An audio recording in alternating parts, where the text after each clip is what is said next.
Pesahim, Daf Memches through Nundalid. On Daf Memches, the Gemara discusses the maximum amount of dough you can make to avoid a concern of chametz.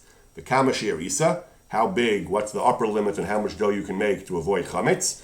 Rashi says beyond that you can't be shomrit from chametz. The poskim explain that working dough with your hands prevents it from becoming chametz. If the dough is too big, your hands can't reach all the parts of the dough and it may become chametz. What's the maximum size? Amar Rav, Kava Melugna Lepischa, the share, the maximum size you can make to avoid chimutz is the minimum size that's chayiv and challah. Dough is only chayiv and challah once it reaches a certain share, the share of 43 and a fifth bayim in the measurements of Chazal, and that's the maximum size you can make for Pesach to avoid chametz. Rav Yosef says that women in his area would make smaller amounts, only a kfiza, 3 lugim, Rashi says, a chumrah to avoid any concern of chametz. So Abaya says that's a chumrah for Pesach. What about challah? If you're making small doughs, you're not going to have a share for challah. So that's a kulo in the context of challah. So we said, no, we get the best of both worlds. We follow Rabbi Eliezer. Rabbi Eliezer says that even if you make small doughs, when you take them out of the oven and you put several breads into a sal, a basket, the sal combines them, and even though individually they're not the share, combined they are the share. So that's what we do. We make small doughs to avoid chametz, and then we combine them, and that means that they're going to be chayav in challah. Both these halachas are brought in Shulchan Aruch. On the one hand, we don't make large doughs. We don't make doughs that are more than the share of challah, more than 43 and a fifth bayim, because we're afraid they'll become chametz, because the person's hand can't reach all the different parts of the dough. Because the concern is for hands, so some poskim say, doesn't apply to machine matzahs. Machines don't have hands, that's a whole different process, so this share is not relevant to machine matzahs. Some poskim say there still might be a concern if the dough is too big, but Kipshuto, other Achronim say where your hands can reach. If there's no hands involved, then this share isn't relevant. But the halacha is, at least with hand matzah, you shouldn't make dough of a volume larger than the share of 43 and a fifth bayim. On the other hand, what about challah? Shulchan Aruch also brings, we want to make, since you're not making them too big, you can't make them larger than the share, it's better to make them smaller, as we see in the Gemara, it's better to make the dough not so large, to be extra short, not chametz. So what do you do about challah? You do what the Gemara says. You combine the individual doughs in order to be able to take challah from it. How do you combine them? So ideally you combine them while they're still dough. You combine them by making hashaka. You make them touch, and not just touch, but you make them kiss. You make them connect in such a way. Mishnah Berurah explains kissing, hashaka, means that if you pull one away, they're stuck tightly enough. If you pull one from the other, one will draw off some of the material from the other. That connects them. If you can't do that, and you can't do that, why can't you do it? Because amehirus, you're rushing, you want to get it into the oven, you don't want to stop and take challah. Then you can do it when it comes out of the oven. You take the matzahs out of the oven, you put them in a sal, in some kind of bin, and then you take challah, you combine them to form a share. Mishnah Berurah explained that that's not the ideal way to do it. Since the pasuk says challah is taken, it is reishis arisosechem, the first of your doughs. Challah should ideally be taken when it's dough. So if there's no concern for chametz, we would not wait till they come out of the oven. We would take them off earlier. But because you're worried about chametz and you're afraid if you stop and are busy with challah, it'll delay the process, then you take them off. You put the matzahs in together. After they come out of the oven, you combine them with a sal. The Chayadim says, in his community, in Vilna, I guess, they did that. They were afraid of stopping the matzah runs. They would wait till they come out of the oven. Or Shulchan says, Kol Yisrael, all of Klal Yisrael does it this way. Matzah bakeries I've seen also do that. They have matzahs, they put them in a bin, and all the matzahs that come out of the oven go in this large bin. And once a night or several times a night, they take off challah after they have large collections of matzah. They don't take off in the ideal way from the dough on each batch of dough. They do it at the end when it comes out of the oven, because that works also me'ikar adin. Mishnah Berurah brings, some poskim say that me'ikar adin, we don't really have to worry about this maximum size dough at all. He says that back then, they didn't have as many workers. They had one person would do all the rolling and arranging, and they didn't have rolling pins as much, and it would be a much more laborious and labor-intensive and slow process. And their ovens were smaller, so that not as many matzahs fit into the oven. The matzahs would be waiting out there. The whole thing was a process that was much closer to becoming chametz. And then they said to offset that, don't make such large doughs. Today, we have a lot of people, a lot of workers in the bakery. The ovens are much bigger. Everything goes bizrizos gadol. Everything goes efficiently and much faster. You don't have to worry, and you can make larger amounts of dough, and you don't have to worry. The minhag is to be mekel, the Mishnah Berurah says. The minhag in his time at least was that they did bake large batches of dough. You can't object, he says, because there are some poskim who say that, but it's not the right thing to do, he says. Kol Yarei Shamayim, a God-fearing person will be strict, like the first shita, that no matter what, you should never make batches of dough larger than the shir challah. Certainly in smaller places, but they don't have as many workers, he says. However, the Mishnah Berurah does bring this idea that we don't make a large share is only if we'll be able to have challah, because you're baking enough batches that even if each one is small, you can combine them to a share challah. But if you're only making one batch, he says, you're not going to have anything to combine it to, you shouldn't make it that small, because you really want to make sure that you, if you're going to take challah and you can make a bracha, it's going to be bracha l'vatelos, you really don't want to get into that, so then you really do need to make sure that you have a share challah. Another halacha the Gemara brings, the Gemara says, Kolzman she'osekes bebatek, oskos bebatek, as long as the women, whoever makes the matzah, as long as they're working the dough, as we just said, that prevents it from becoming chametz. So the Shulchan Aruch indeed recommends that the dough should not be left to sit without asik, without work, even a moment. You shouldn't, should ideally try to keep it worked all the time until it gets into the oven. And if you do that, if you keep working the dough, even the entire day, you work the dough the whole day, it'll never become chametz. However, if you stop working it, then if you leave it without being worked, then you have the famous share, which we covered earlier in the Gemara. The Gemara talked about, the Gemara said there's a share mill. If you leave it for, we commonly say 18 minutes without work, then it can become chametz. So the Ramah brings that shehiyos are mitztarfos. If you work it, put it down for 5 minutes, work it again, put it down for 5 minutes, you might think that's enough because the working stops the chametz. Maybe the clock starts again. Each time I work it, I reset the clock and I have a new 18 minutes. You might have thought that, but the Ramah says no. The Ramah says we're choshesh, that the individual shehiyos without work are mitzarif. So it's true, all the time you're actually working it doesn't count toward the 18 minutes, but all the time you're not working it is combined to 18 minutes. So you have to be very careful because the clock is not reset, so you should go as fast as you can so you don't have individual shehiyos being mitzarif. The Mishnah Berurah brings from the Trumas Hadeshin that some say that he says it depends. A real asek, you're actually rolling it, full-blown work, and rolling it out, and really working with it thoroughly, then that would reset the clock. The shehiyos are not mitzarif. However, there's a more moderate asek, he says, there's, you're punching the holes in it, he says, it's also called asek, that time doesn't count to the 18 minutes, that does not reset the clock. So major asek actually resets the clock and the 18 minutes starts again. Minor asek, that time doesn't count toward the 18 minutes, but it doesn't reset the clock. He brings the maril as machmer always, no asek resets the clock. So, but Ramah says, certainly we say that the shehiyos are mitzarif, so we don't want to have 18 minutes in total, even though the asek time doesn't count. That's a clear Gemara, but the time in between the asek count and is mitzarif, and therefore that's a problem. Mishnah Berurah says the asek means while you're mixing it or while you're rolling it. He says, however, if you just touch one part of the matzah, you just keep banging one part of the matzah, that doesn't work, because even if you're not called asek in that part, he says it doesn't reach the other parts of the dough, so that can be a problem. On Daf Mem Tes, the Gemara says, the Brisa says, a person should sell everything he has in order to have the privilege of marrying a Bas Talmid Chacham. The Gemara goes on and talks about how it's bad to, if you can't marry a Bas Talmid Chacham, there's another hierarchy of people you can marry. Marrying a Bas Talmid Chacham is in ve'agefen bin ve'agefen. The Gemara says you shouldn't marry a Bas Ha'aretz. That's like in ve'agefen bin ve'asneh. That's not a good match. There's a hierarchy. Ideally, a person should marry Bas Talmid Chacham. If not, Bas Gedolei Hadar. If not Gedolei Hadar, Rasha Knisayos. A different hierarchy of different types of communal figures and people of merit that a person should marry, and a person should avoid marrying a Bas Ha'aretz. It says about such a person, Arur Shochev and Behema, it's like marrying an animal. The Shulchan Aruch brings this halacha that a person should marry a Bas Talmid Chacham, not a Bas Ha'aretz. The Shulchan Aruch explains that refers to a person who doesn't keep mitzvahs. And Ha'aretz here doesn't mean he's not the most learned person, it means someone who doesn't keep the mitzvahs.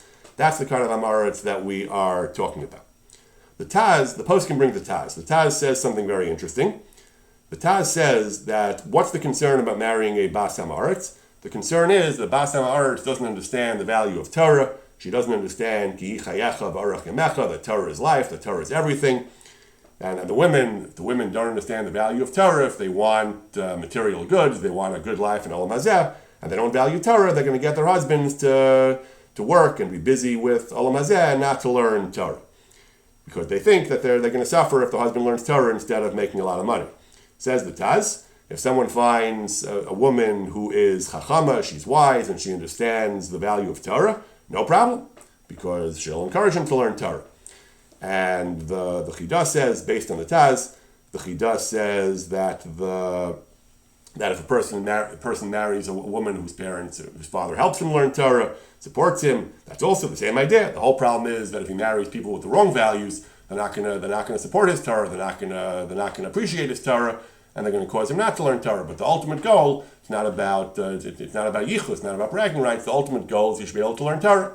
So a person marries someone who does appreciate Torah and whose family appreciates his Torah and helps him learn Torah, then that's fine.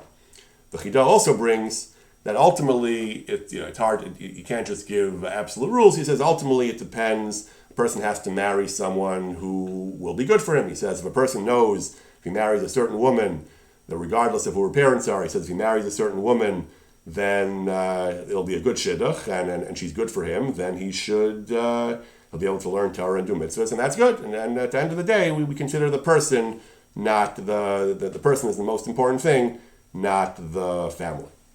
There was a great debate 500 years ago, a debate about the Karaites. The Karaites plagued Judaism for 1,000 years already, the time of the Gaonim, and then through the Rishonim and Achronim. The Karaites didn't keep Torah mitzvahs, and there was a tremendous debate in the 16th century, in the time of the Shulchan Aruch, between the Gedolei Sfarad, whether a person was allowed to marry a Karaite woman. So the primary concern the poskim deal with is, since they don't practice the laws of Gittin and Kedushin properly, there could be mamzeris problems there. If the women are leaving their first husband and remarrying without a get, then there could be mamzeris issues. So that's mostly what they discuss, whether we have to worry about, similar to questions about reform and conservative, in today's day, if they're not practicing the laws of Gittin and Kedushin properly. Often we say it's not a problem because even if they're Gittin or not Gittin, they're Kedushin or not Kedushin. They don't have kosher witnesses. That's what many poskim have said. But back in the time of the Karaites, it was a major debate.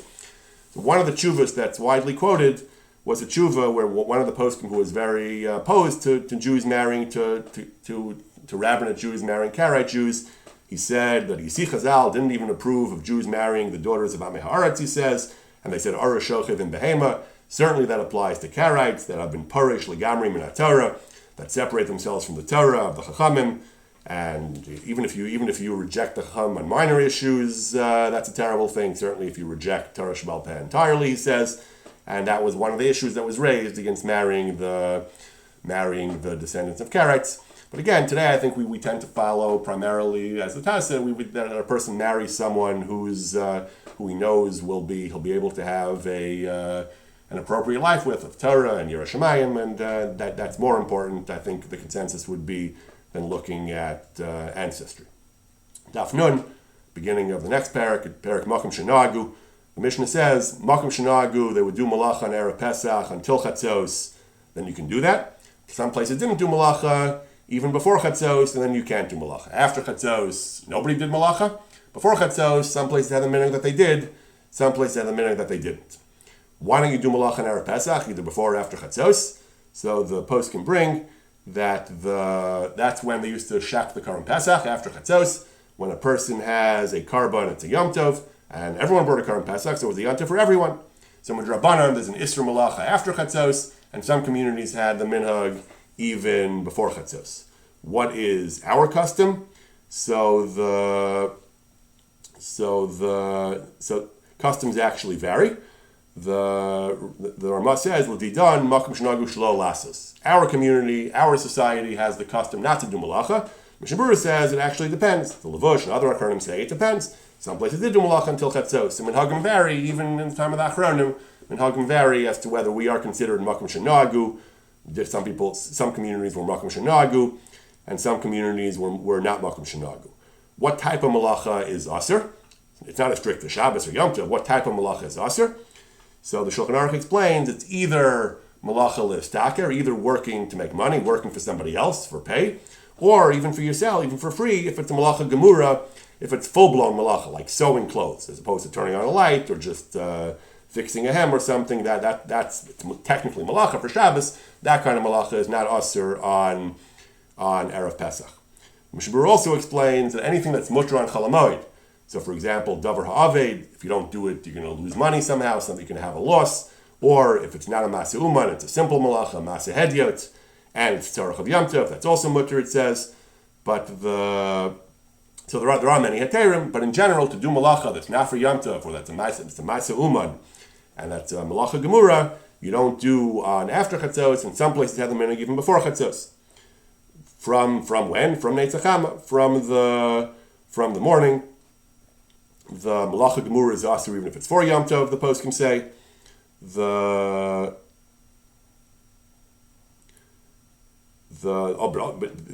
even places that have the minhag not to do malacha before chatzos, that's only malacha gemura. Shar malacha, there's not even a minhag. Shar malacha you can do in the morning. So malacha gemura, malacha that's ma'aseh uman, or malacha gemura, some places didn't do even before chatzos, and nobody did after chatzos. There are heterim, davar ha'avad, and so on. Similar to the heterim we find on Chol Hamoed, there are heterim on Erev Pesach as well. The Gemara brings an anecdote of Bnei Baishan. There was a place called Baishan, and they had the minhag that they wouldn't travel on Erev Shabbos, even short distances. There are certain isurim of traveling on Erev Shabbos. They had a particularly strict halacha that they wouldn't even travel short distances on Erev Shabbos. So they asked Rabbi Yochanan, and they said, it's too hard for us. Our ancestors were able to do it, but for us it's very difficult. He told them it's too late. Your ancestors were already makabel this, and you have an obligation to follow their minhag. Shma b'ni musar avicha ve'al titosh taras imecha. A person is obligated to follow minhagim of his ancestors. We paskin in Shulchan Aruch this way, that a person, if a Kabbalah of Rabbim, of an entire community that was makabel something on themselves and on their children, they were makabel it as a permanent minhag, even if it's something that's, even if it's just a minhag that they were noheg, as a siyag v'geder, it is binding, and even the descendants are not allowed to give it up, as per the story. The Gemara on Nun Aleph talks more about this idea of makom shenagu. The Gemara talks about what happens when you travel from place to place. Travel from a place that has one set of minhagim to a place that has different minhagim. So the Gemara brings a famous rule that a traveler has to have both sets of chumras. Chumras makom sheyatz misham, the stringencies of the place that he left, and the chumras of the makom shalach l'sham, and the stringencies of his new place. The Gemara qualifies that the only time you have to have both sets of stringencies is if you plan to return to your old place. Then you have to have the chumras of the old place, because that's still your place. The chumras of the new place, because, the Gemara explains, because of machlokas, that you don't want to create a machlokas. But if you move permanently and you're not coming back, then you only have them in the minhagim of the new place, meikar adin, and you no longer have to follow the minhagim of your old place if you are not planning to return. So that's how the Gemara explains this. That's how we paskin in Shulchan Aruch, basically, that regarding makom shenagu, if a person travels from a place that did malacha to a place that doesn't do malacha, so he cannot do malacha, even though he's planning on going back. Still, so he really has his old minhagim, which are lenient, but because of machlokas, he has to avoid doing malacha. The Mishabur explains the general rules. There are some disputes here, but the Mishabur explains the general rules, which are somewhat well known, that this is the consensus of poskim. He says that if a person travels from one city to another, and his old city had kulos, and the new city has chumras, so if you're not planning on returning, then if you are planning on returning, you don't really have to keep the chumras of the new place meikar adin, but you do have to keep it because of machlokas. And that means, since the concern is machlokas, you only have to keep them in public when they're around to see you, but in private you can be makil, you can be lenient like your old place.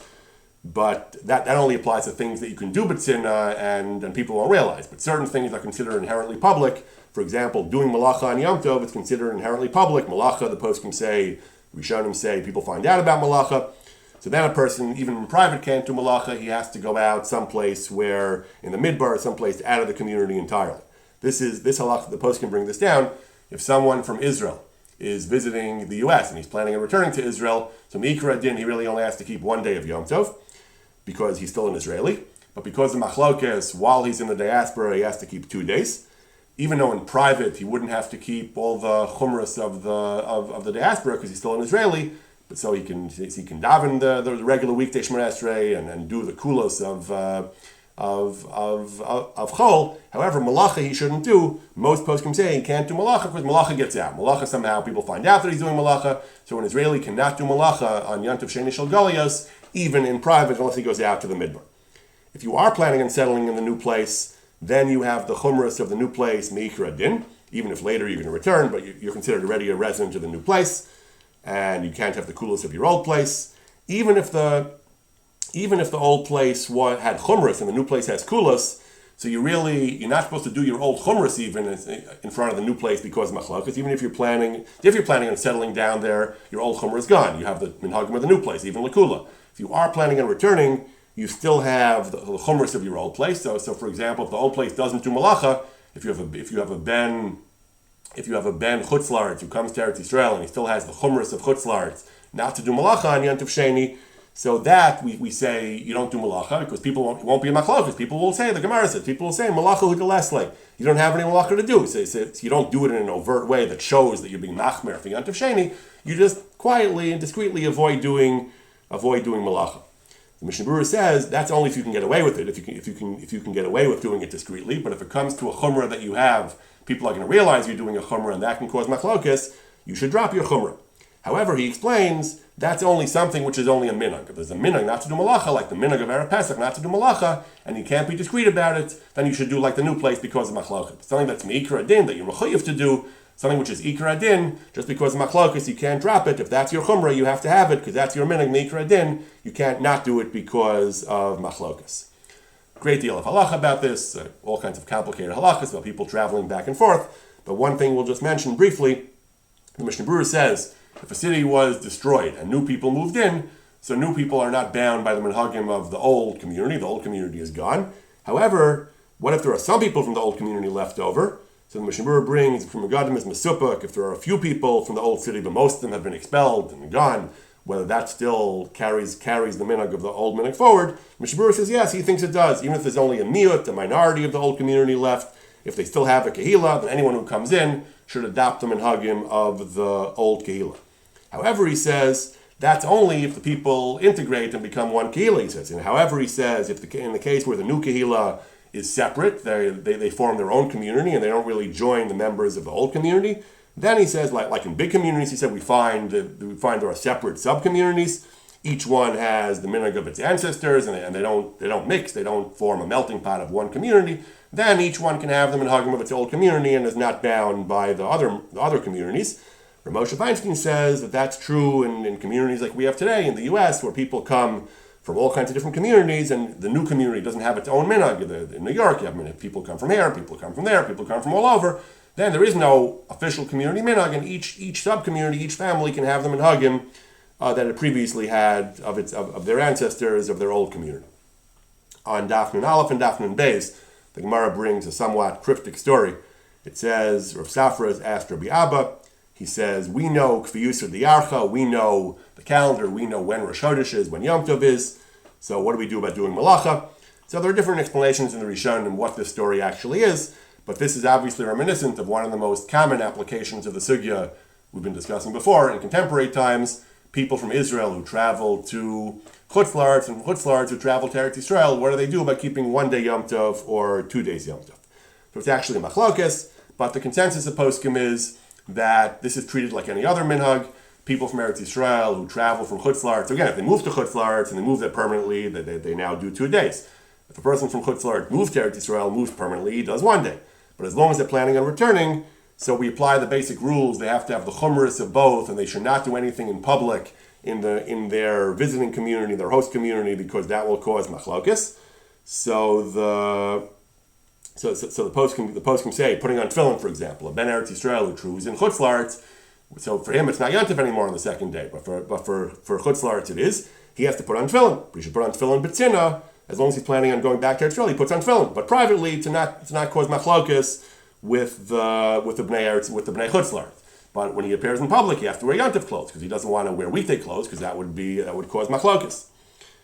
Tfilas Yantif, he says, Ben Chutz La'aretz, someone from Chutz La'aretz who travels to Eretz Yisrael, he has to have 2 days Yom Tov.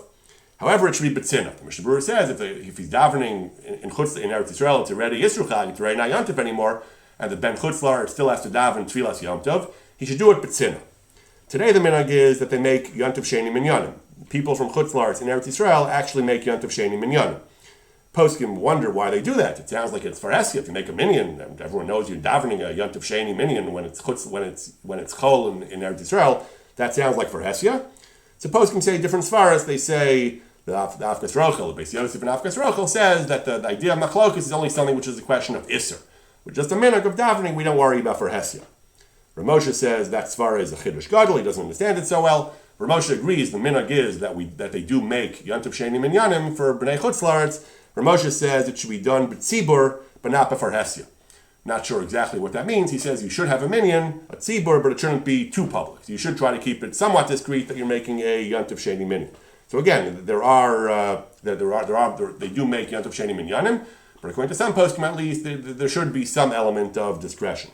The reverse, however, Bnei Eretz Yisrael who visit Chutz La'aretz, many poskim say should not make a weekday minyan. That even though you can argue it's the same thing as a ben Chutz La'aretz and Eretz Yisrael making yantiv minyan, poskim distinguish this. Poskim say that they should not make a minyan, a weekday minyan, even in a private house, even relatively private. They shouldn't do that. Again, it's not so clear what the difference is. Some poskim say that the Rabbanim in Eretz Yisrael allowed Bnei Chutz La'aretz to make a separate minyan of Yom Tov, and they weren't offended by it. But the Rabbanim in Eretz Yisrael never granted that same dispensation. Whatever the reason is, that's what a number of poskim say. For some reason, it's not symmetric. For some reason, it's common that Bnei Chutz La'aretz in Eretz Yisrael and Yom Tov Sheni do make a minyan, or a quasi-public minyan at least, for Yom Tov davening, but Bnei Chutz La'aretz in Bnei Eretz Yisrael and Chutz La'aretz do not make a minyan, even a private minyan, do not make a minyan for Chutz La'aretz. They would daven by themselves. They don't make their own minyan to daven Chutz La'aretz. On Daf Nun Gimel to daven Tefillah of Chol. On Daf Nun Gimel, the Mishnah says, we're talking about other examples of minhagim, that different places have different minhagim. It says makom shenagu lechel tzli. Some places eat roasted meat on Pesach night at the Seder. They can eat it. Other places have the minhag not to eat roasted meat, and they don't eat it. Our minhag, of course, is Be'elu Aratzos. The Mishnah Berurah brings, we do not eat roasted meat on either night of the Seder. So, Kipshuto, the reason we don't eat roasted meat is because we don't want it to be confused with the Karban Pesach. People will say this is Pesach and you're eating it not in the proper context. So the Mishnah Berurah explains, we're actually machmer even for roasted meat that wouldn't qualify for the Karban Pesach. So we're machmer even for tzli kadar, even if it's roasted in a pot. You can't roast the Pesach in a pot. But if there's no water, if you boil chicken, that's not roasted, that's cooked. But if you roast chicken in a pan without water, that's close enough to roasting that we don't eat that on Pesach, even though that's not the way a Pesach will be roasted. That's still marasayan, where people are still machmer, people won't realize, and people will confuse that with the case of proper bona fide roasting. Even if you cooked it first in water and then you roasted it, some poskim are machmer. The Mishnah Berurah says you can be lenient for a sick person who needs that kind of food. You can be lenient. If it's first roasted and then cooked, though, then the Mishnah Berurah is more makil. Not sure exactly why, but then he says if the cooking was the final process, then we are more lenient. The Shevet HaLevi says that even if there's some water, but if it's mostly roasted, still, even if there's at least some water, it's halachically, it's not considered roasted. You might call it roast chicken, but if there's some amount of water, he says, mikra din, it's okay. But he says, ideally, you should add a little more water than usual to underline, to make it clear that this is not roasting, put in a little more water than usual. Frying, poskim disagree about frying. Some say frying is like tzli kadar, is close enough to roasting that we're machmer. Others say that frying is fine, frying is like cooking, and you can eat fried meat at the Seder. Related halacha, the Gemara says, a person shouldn't say, basar zel Pesach. A person shouldn't say, this meat is for Pesach. What he means is for the Yom Tov of Pesach. But people might interpret that, and it might sound like it means he's being makdish it for the Karban Pesach, and then it's kachim, and then you're eating kachim b'chutz outside the mikdash. You're eating pasuk kachim b'chutz outside Yerushalayim, and that you can't do. That only applies, the Gemara says, it only applies to basar. It does not apply to chitim. It does not apply to wheat, because when a person says the wheat is for Pesach, everyone understands that he means the wheat is for shmura. This is going to be Pesach day, kosher for Passover wheat, and that won't be confused with the Karban Pesach. So we pass in this halacha, you shouldn't say about any kind of meat, whether it's raw meat, whether it's a live animal, whether it's shechted meat. You shouldn't say it's for Karban Pesach. You should say it's basar is for Yom Tov. You shouldn't say it's for Pesach. You're allowed to say chitim el Pesach. You're allowed to say the wheat is for Pesach. That is okay. The Mishnah Berurah says from the Shulchan Aruch it implies it's only meat, which is brought on the mizbech. Some poskim say it applies to other living species as well. It applies to birds and fish, even though they can't be karbanos. But again, too close to the carbon, too close to an animal, people somehow will think this is for the Karban Pesach. People say that you makdish it l'damim, which means the money of this fish or bird should go for the Karban Pesach. The Mishnah Berurah says, even though there are many who are lenient, that it's only an animal which is suitable for the mizbech, but l'chatchila you should be machmer not to say even these things, not to say even ofos v'dagim. You shouldn't say even that is for Pesach. Mishnah Berurah brings one kula. He says in Lashon Ashkenaz, in German or Yiddish, that there was a difference in the syntax whether they would say basar zeh lip Pesach or basar zeh al Pesach. So al Pesach would mean for the Yom Tov Pesach. Lip Pesach sounds like it might mean for the Karban Pesach. So he says al Pesach is fine because people know you don't mean for the Karban, because then you would have said lip Pesach. So the Lashon al Pesach makes it clear that you don't mean it for the Karban.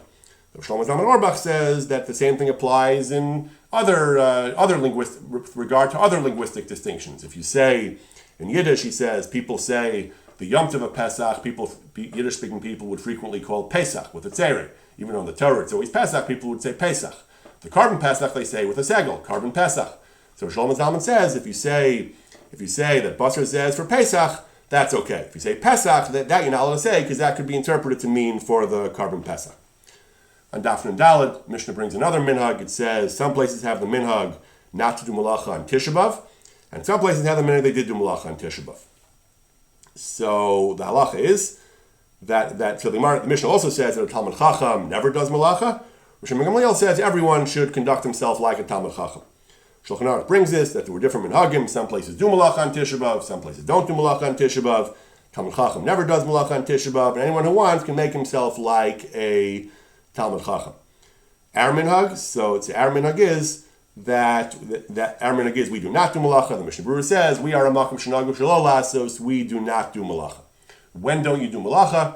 The Ramah says the minhag not to do malacha here is until chatzos, the opposite of Pesach. Pesach, the ikr minhag is after chatzos, and some people do it even before chatzos. But here it's the opposite. The ikr is to malacha is till chatzos, and the Mishnah Berurah says that the Ramah says the minhag is that malacha that has shihui, malacha that's absorbing, that takes time, then that you shouldn't do even ma'aseh hedyot, even if it's not a complex malacha. It doesn't require skill. It's not a ma'aseh uman. But if it takes time, it'll distract you from the avelos. You don't do that until chatzos. But davar she'ein bo shihui, something which is trivial, and then it's something trivial that doesn't distract you from the avelos, like turning on a light or tying a knot, even though that's malacha deraisa on Shabbos. But here the goal is it's not an istur malacha like Shabbos. Here the concern is that we don't want it to distract you from the avelos of Tisha B'Av. So here, if it's something trivial, something simple, you can do. And this is the reason it shouldn't distract you from avelos. And the Mishnah Berurah says here the issue is at night as well. Even though we said earlier the malacha of Erev Pesach is only from Netzach Hama, because that's the day that you bring the carbon. Here it's distracting you from the avelos. Avelos applies the night before the day of Tisha B'Av as well. So here you shouldn't do malacha at night either, because the chiyuv of avelos applies at night as well. However, again, malacha that has no shihui, something that's simple and trivial and not distracting, that we paskin that you are allowed to do. The milking cows, so the Ramah brings that it's better to use a non-Jew. If you have a non-Jew, it's better to use a non-Jew. If you can't do it via a non-Jew, you can do it yourself. Magen Avraham says we treat it like chalamoid. The Gaon is more lenient. The Gaon said that that even Yisrael himself can milk the cows. And the Mishnah Berurah brings again that in our time, in the minhag today, he says Kol Yisrael. The Mishnah Berurah is the universe of Kol Yisrael. He says the minhag is not to do malacha, but again, the Yisrael malacha is only until chatzos.